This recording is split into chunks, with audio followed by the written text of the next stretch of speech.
My name is Jyothy Mohan from Srinagar. The story I'm going to tell you today is Marriages Are Made in Heaven. Recording in progress. Vatsala and Ramesh Kamath had an only daughter, Sneha, who finished her MBA from IIM Ahmedabad and returned home to Mumbai. The parents were very anxious to get her married, but Sneha protested, saying she wanted to work as she had a beautiful job waiting for her and she was in no hurry to jump into matrimony. But Vatsala kept telling her husband to register her profile with a marriage bureau in their community. One evening, Mr. Kamath decided to go to the service center to repair the wiper of his car. Sneha and her mother wanted to go out shopping and they got ready. The doorbell rang. Vatsala went and opened the door and found a middle-aged couple and a young man standing there looking at her very expectantly. She didn't know who they were. The gentleman came forward and asked, "Is Mr. Kamath at home?" Vatsala quickly recovered. She thought probably these are her husband's relatives or friends. She invited them in and made them comfortable.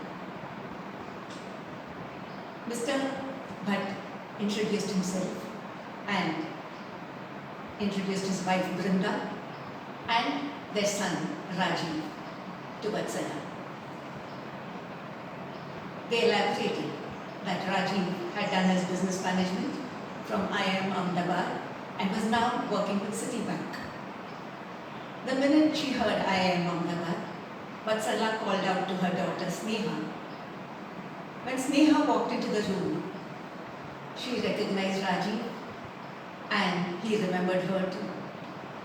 The two of them greeted each other very warmly and they moved to one corner of the living room to continue with their conversation.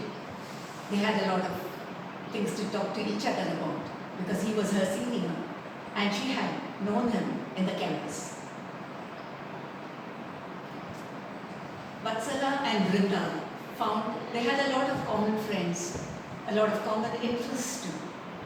And very soon, a beautiful friendship blossomed between them. Vatsala thought it was time to offer the visitors some coffee and snacks. So she went in.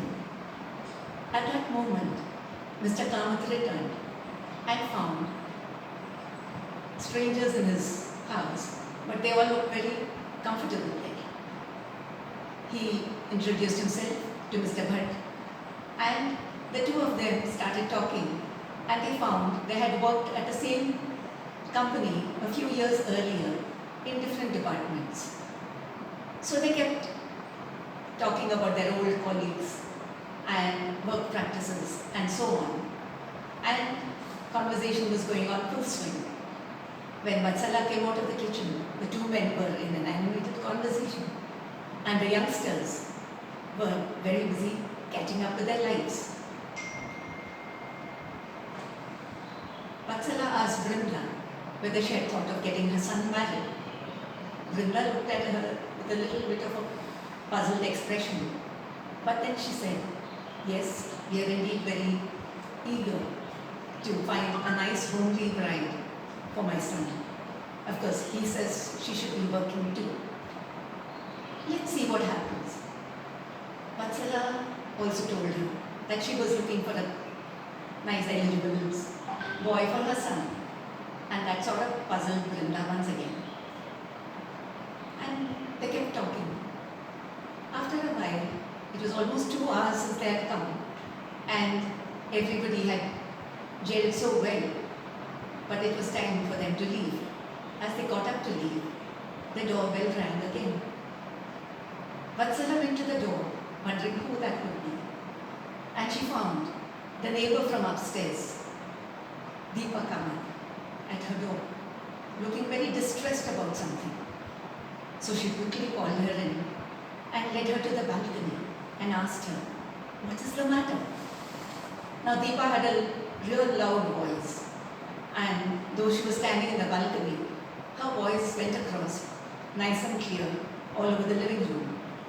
And she said, "You know, some butts from Handu had promised to come this evening to meet my daughter. They said they would come at 5. I made snacks and coffee and I've been waiting for them since 5. It is 7 already and there has been no sign of them. I'm so upset that they ditched us so badly. Not a word, not even a telephone call." Vatsala didn't know what to say. But this was heard by Brenda, who was sitting there, and she hurriedly came to the balcony. She apologized profusely. She said, "As we came up the stairs, we saw this door with Kamat's written on it. So we presumed this was the house, and we rang the bell, and Vatsala made us very comfortable. And though we did not know each other 2 hours ago, we got along very well. And I'm so sorry, all this while we have been sitting here while you have been waiting for us upstairs. I really don't know how to apologize to you." Deepa recovered quickly and she said, "Oh, that is okay. I just wondered what happened to you people." Now Rajiv was a bit worried, so he decided to save the situation.